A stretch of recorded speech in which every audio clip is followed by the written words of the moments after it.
Minsan, sina Larissa, Ralph at Shelwyn lang, tatlong magkaibigang laging magkasama, sa tawanan, sa kalukuhan at sa mga lakad na walang plano pero puno ng saya. Pero dumating din yung panahon ng tampuhan. Maliit na bagay, lumaki. May mga salitang nasabi na masakit pakinggan.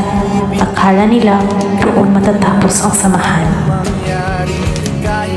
Pero hindi pala ganun kadali kalimutan ng mga taong naging tahanan. Sa huli, napatawad din at nagkaayos ulit. Parang dati pero mas matatag na. Simula noon, mas pinili ng manatiling magkasama sa bawat lakad, tawanan at kwentuhan. Parang walang nangyaring tampuhan. Kasi sa totoo lang, hindi nila kayang mawala ang isa't isa.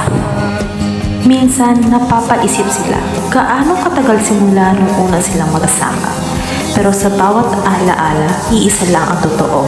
Hindi kailanman mawawala ang pagkakaibigan nila.